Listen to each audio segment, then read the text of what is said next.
C'est un événement qui n'a pas forcément fait la une des médias avec les fêtes, et pourtant c'est un événement absolument majeur. L'Ukraine a définitivement arrêté toute livraison de gaz russe en Europe via son territoire ce mercredi 1er janvier. Et c'est une mesure qui inquiète pas mal de pays européens qui dépendent fortement du gaz venant de la Russie. Alors pourquoi cet arrêt soudain, comment l'analyser et quelles vont être les conséquences pour les consommateurs dans l'Union européenne? Salut, c'est Hugo, j'espère que vous allez bien, j'espère que vous avez passé un bon réveillon de nouvel an. Encore bonne année pour ceux qui n'ont pas vu la vidéo hier. On est donc parti avec ce nouveau sujet à la une des actualités du jour. Alors depuis ce 31 décembre à minuit donc, il n'y a plus aucun gaz russe qui transite par l'Ukraine pour arriver en Europe. Et avant en fait, il transitait via un gazoduc qui s'appelait Brotherhood, aussi appelé transsibérien, et qui s'étend sur 4500 km. Et cette fermeture du robinet, en tout cas du robinet qui passe par l'Ukraine, c'est lié tout simplement au non-renouvellement d'un contrat qui avait été signé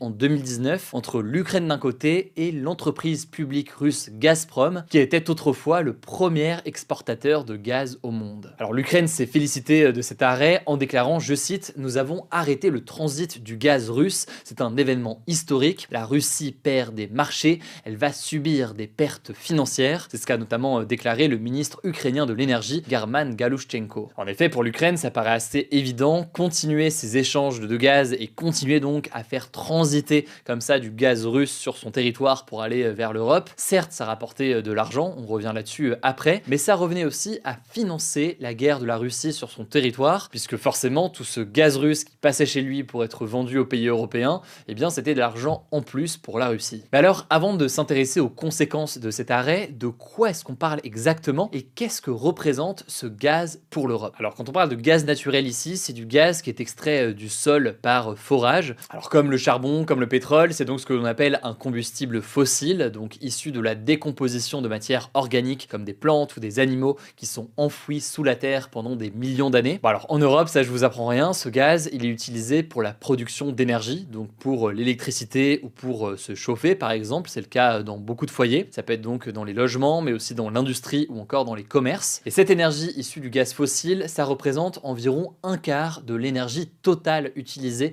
par les 27 pays de l'Union européenne, sachant que là, un quart, c'est un quart pour tout le gaz, pas seulement le gaz russe. Alors l'arrêt dont on parle ici, avec l'Ukraine donc qui arrête de faire transiter ce gaz russe, ça représente un arrêt d'environ un tiers des approvisionnements totaux de gaz russe à destination de l'Europe. Alors ça représente un manque à gagner d'environ 800 millions d'euros par an pour l'Ukraine et 5 milliards d'euros pour Gazprom. Alors pourquoi est-ce que le gaz qui passe par l'Ukraine, c'est seulement un tiers du gaz russe en Europe? Eh bien parce que l'Europe reçoit aussi du gaz russe via Turkstream, qui est un pipeline qui passe sous la mer Noire, avec son prolongement ensuite, Balkan Stream. Bon, et je rentre pas dans les détails, mais il y a aussi le gaz naturel liquéfié, qui est acheminé par des navires méthaniers, et qui peut venir lui aussi éventuellement de Russie, même si les importations sont moins importantes depuis quelques années. Il y a donc un impact, mais un impact qui est à nuancer. En fait, ce qu'il faut comprendre, c'est que depuis février 2022, l'Europe a largement diminué sa dépendance au gaz russe. L'Europe se tourne davantage désormais vers la Norvège, les États-Unis, l'Azerbaïdjan ou encore le Qatar. Et en fait, si on rentre dans les détails, fin 2023, le gaz russe ne représentait plus que 8% des importations de l'Union européenne, sachant que l'objectif, c'est qu'il n'y ait plus aucun gaz russe dans l'Union européenne d'ici à 2027. Mais alors, quelles vont être les conséquences pour nous à l'échelle de l'Union européenne? Eh bien, en fait, ça va beaucoup dépendre du pays dans lequel vous êtes. En fait, chaque pays européen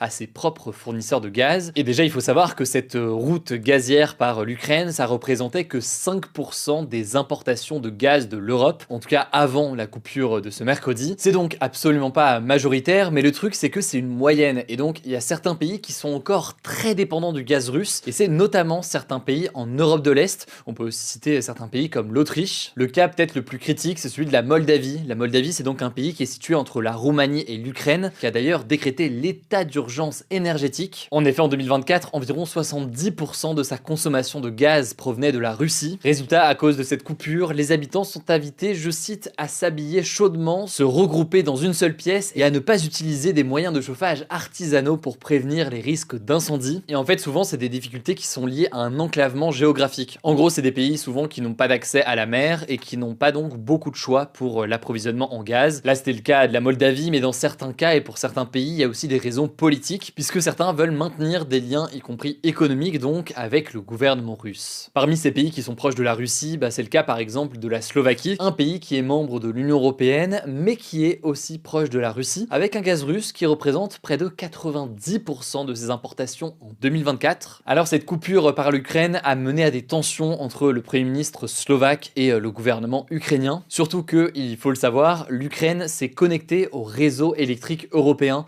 pour se fournir en électricité. Bref, ça mène à certaines tensions. Pour ce qui est de la question de la France, puisque forcément, j'imagine que vous posez la question, eh bien les conséquences sur le prix du gaz devraient être a priori relativement limitées, car le pays dépend assez peu aujourd'hui du gaz russe. En tout cas, si vous voulez en savoir plus, je vous mets des liens directement en description. Je vous rappelle, pour ceux qui ne le savent pas encore, que ce format il est aussi dispo en version podcast audio. Pour ça, et pour bien démarrer cette nouvelle année, vous tapez Hugo Décrypte sur Spotify, Apple Podcast ou autre, vous allez pouvoir le retrouver. Je vous laisse avec Blanche pour les actualités en bref, et je reviens juste après. Merci Hugo et bonjour à tous. On commence avec cette actu. Aux États-Unis, un homme a foncé sur la foule au volant d'un pick-up dans la nuit de mardi à mercredi dans le quartier français de la Nouvelle-Orléans en Louisiane avant d'ouvrir le feu sur les forces de l'ordre. Au moins 15 personnes ont été tuées et une trentaine ont été blessées. L'assaillant est un ancien militaire américain âgé de 42 ans, Shamsuddin Jabbar, et il a été tué par la police qui a d'ailleurs retrouvé un drapeau de l'État islamique, des armes et des engins explosifs improvisés dans son véhicule. Selon le président américain Joe Biden, il avait publié sur les réseaux sociaux des vidéos indiquant qu'il était inspiré par l'État islamique. Le FBI a ensuite confirmé qu'il avait rejoint Daesh cet été. Et toujours d'après le FBI, personne d'autre n'est impliqué dans cette attaque. À noter que quelques heures après cette attaque, un véhicule Tesla Cybertruck, donc un pick-up de la marque du milliardaire Elon Musk, a explosé devant l'hôtel Trump de Las Vegas. Une personne qui était présente à l'intérieur du véhicule est décédée et 7 autres ont été légèrement blessés. D'après le shérif de Las Vegas, des bidons d'essence et de gros mortiers de feux d'artifice étaient présents à l'arrière du véhicule. Selon le FBI, il n'y a cependant aucune connexion entre cette explosion et l'attaque à la Nouvelle-Orléans. Deuxième actu, l'autorité palestinienne a suspendu la diffusion et les activités de la chaîne d'information qatari Al Jazeera dans les territoires palestiniens. C'est ce qu'a annoncé ce mercredi l'agence de presse officielle palestinienne Wafa. L'autorité palestinienne, c'est l'autorité politique qui administre la Cisjordanie, l'un des territoires palestiniens donc, et concrètement, elle accuse Al Jazeera de diffuser des contenus et reportages caractérisés par de la désinformation, de l'incitation à la sédition, donc à la révolte. Elle accuse aussi la chaîne d'ingérence dans les affaires internes palestiniennes selon Wafa. Cette décision intervient après la diffusion par la chaîne qatari de contenus sur les affrontements entre l'autorité palestinienne et des factions armées comme le Hamas et le Djihad islamique à Jénine en Cisjordanie. Ces affrontements ont mené à la mort d'une dizaine de personnes ces dernières semaines. De son côté, le Hamas a condamné la décision de l'autorité palestinienne qui l'associe à un acte répressif destiné à faire taire les voix dissonantes. À noter qu'en mai dernier, Israël avait décidé d'interdire la diffusion d'Al Jazeera dans le pays. L'armée israélienne a plusieurs fois accusé les journalistes de cette chaîne d'être des agents terroristes à Gaza affiliés au Hamas. Sinon, toujours au sujet de Gaza, au moins 25 personnes ont été tuées depuis le passage à l'année 2025 par 3 frappes israéliennes selon la défense civile du territoire palestinien. Le ministre israélien de la Défense Israël Katz a quant à lui menacé d'intensifier les frappes dans la bande de Gaza si le Hamas ne permet pas prochainement la libération des otages israéliens et continue de tirer des roquettes en direction d'Israël comme il l'a fait ces derniers jours. En tout cas, plus de 45 500 personnes ont été tuées à Gaza depuis octobre 2023 selon les chiffres du ministère de la Santé du Hamas. Troisième actu, l'eurodéputée La France Insoumise Rima Hassan est de nouveau visée par une plainte pour apologie du terrorisme selon le journal Le Point. Cette plainte, qui a été déposée le 30 décembre par l'Observatoire juif de France, vise notamment un de ses tweets publiés le 18 décembre dernier dans lequel elle avait écrit, je cite, « Si les franco-israéliens sont autorisés à servir dans l'armée israélienne tout en jouissant des acquis de la double nationalité, tout franco-palestinien doit pouvoir rejoindre la résistance armée palestinienne. » Pour l'avocate et co-autrice de la plainte Rachel Lefebvre, interrogée par Le Point, Rima Hassan assume la légitimité du Hamas et appelle même à rejoindre la résistance armée, alors que le mouvement islamiste palestinien est considéré comme une organisation terroriste par l'Union européenne. De son côté, Rima Hassan a réagi sur X, accusant l'Observatoire juif de France d'appartenir, je cite, au réseau de propagande du régime israélien. Quatrième actu, après 13 ans d'attente, la Roumanie et la Bulgarie ont pleinement intégré l'espace Schengen ce mercredi à minuit. Cette zone de libre circulation comprend donc désormais 25 des 27 pays membres de l'Union européenne, ainsi que la Suisse, la Norvège, l'Islande et le Liechtenstein. L'espace Schengen permet à plus de 400 millions de personnes de voyager entre ces pays sans passeport et sans se faire contrôler aux frontières. À noter que des contrôles aléatoires continueront d'être appliqués pendant 6 mois aux frontières terrestres entre la Roumanie et la Hongrie et la Roumanie et la Bulgarie. En tout cas, les dirigeants de la Roumanie et de la Bulgarie ont salué un moment historique alors que leurs pays sont membres de l'Union européenne depuis depuis 2007. 5e actu, la Poste a lancé un timbre solidaire pour venir en aide aux habitants du département d'outre-mer de Mayotte, ravagé par un cyclone il y a plus de 2 semaines. Selon le dernier bilan de la préfecture de Mayotte, le bilan est de 39 morts et un peu plus de 4000 blessés, ainsi que de très nombreux dégâts matériels. Le timbre est donc en vente dans les bureaux de poste et sur le site internet du groupe depuis ce jeudi. Intitulé Solidarité avec Mayotte, il coûte 2,39 € et il intègre donc un don d'1 € qui est reversé à la Croix-Rouge française. Ces 20 dernières années, la Poste a émis des timbres solidaires à 4 reprises, après le tsunami en Asie en 2004, le séisme en Haïti en 2010 et l'invasion à grande échelle de l'Ukraine par la Russie en février 2022. Et on finit avec cette actu, les bébés nés depuis ce 1er janvier font désormais partie d'une nouvelle génération, la génération Beta. Elle durera jusqu'en 2039 et elle fait suite à la génération Alpha, qui correspond aux personnes nées entre 2010 et 2024. Avant ça, il y a eu la génération Z, pour les bébés nés entre 96 et 2010, qui succédait aux Millennials, la génération à laquelle j'appartiens, oui,